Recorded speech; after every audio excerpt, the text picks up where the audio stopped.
Mr. Toastmaster, fellow Toastmasters, welcome guests. I was in a consternation. I was given a job to find a topic for this evening, and I racked my brain as to what I'd like to speak. I had two wonderful volumes, The Entertaining Speaker and The Persuasive Speaker, as recommended by Dolores Weck. It was two great volumes. I wanted to do something entertaining like Betsy, but then I decided that I would reflect on why I'm here today in front of you. Where there's life, there's always hope. A few years ago, I embarked on the journey to come to the United States. I was not sure what to expect because, you know, it's the great big United States, and I was just a little man from the West Indies with 7 children. The first couple of days I arrived in the United States, I said, okay, I'll do one of 3 things I promised myself. Never lose hope, surround myself with friends, and never give up. Well, I surrounded myself with friends, and they ripped me off.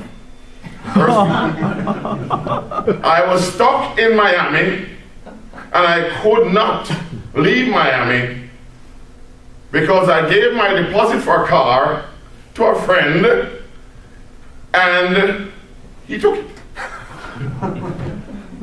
I had to be wired money. Luckily, I had friends to embark on my journey in a little rickety-ticky car, which I prayed all the way, all 3,000 miles to get here. And when I reached the hill at Palm Springs, I think it was, and I saw those giant windmills, and I thought of Don Quixote. And I said, now they're going to take my money, they're going to kill me. And the car started chugging, and I said, dear Lord, I don't know where I'm going, but just take me over this hill. If I get over this hill, I might stay here for a few years. And here I am 10 years later. It did not end there. Where there's life, there is hope. I went and I decided to apply for a job. First mistake. Maybe I should have gone on welfare with 7 children. I don't know. But I did apply for a job. And I got one. A noble job with all my qualifications, all my military might and muscle. And I was weighing a little bit lighter, say Saeed. I was 100 pounds or more lighter than I am today. And I got a noble job at Circle K, and while I was sweeping out the store one evening at 4 a.m., 2 masked men walked in to Circle K. Thin, nice young man with 2 45s in my face. Give me the money. I said, which money? You mean Circle K's money? Come on, it's not mine, you can have it all. The man nearly dropped the weapon as he laughed. But the other one said, shoot him, shoot him. I heard that one. And then I said to him, look, relax. Here's the money. I clicked the first register, it did not open. I said, mommy. I clicked the second register, it opened. $75. They took it, ransacked the place, hit me a few times with a gun butt, brought me back to my senses, and I ended up in hospital. But where there's a will, there's a way. So I asked my employers after that incident, how much would my children have gotten had they killed me? He said, $7,000. That means $1,000 to you, my first child. You till the 7 was done. But I was dead.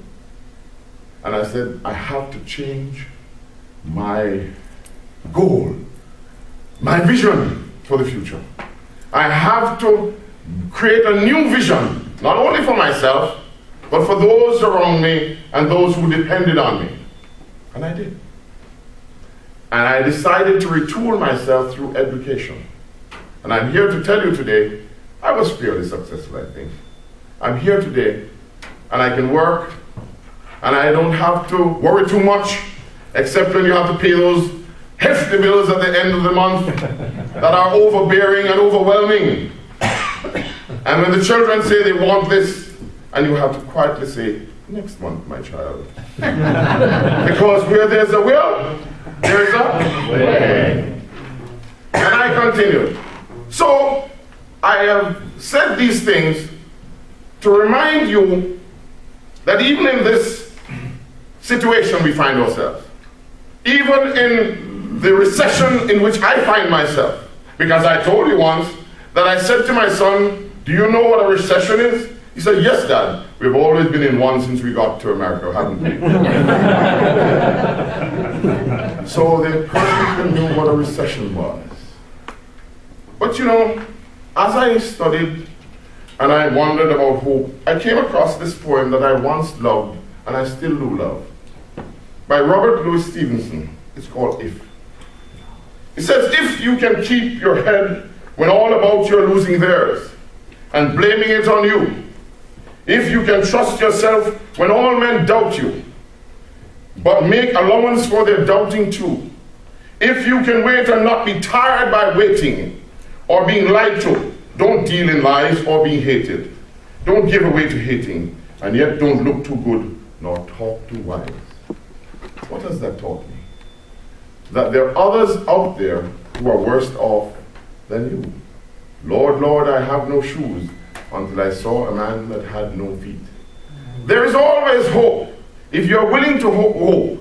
There's always something else to do if you're willing to do it. There is always another captivating moment that you can captivate, that you can reach for the stars, and if you hit the moon, hey, that's not so bad, I bet you. It's only the Americans who have been on the moon yet. And you know what has happened, ladies and gentlemen? As I ponder myself, this is my own situation at this time, I've now come to realize that I've come full circle. I have found myself. I have found why I am here. I have found the reason why, because it's not been easy, as I told you, because recently I applied to become an American citizen. Imagine that. How dare I apply to become part of the greatest nation on earth? And they gave me a lot of hoo-ha. And I did the only American thing. I wrote my congressman. And on Friday, you may come to view me as I pick up that wonderful piece of paper called the naturalization. And I'm no longer an alien. I'm no longer from Mars. I am, will be a U.S. citizen. So what does that tell you, ladies and gentlemen? Where there's life, there is hope. I thank you, Mr. Tisman.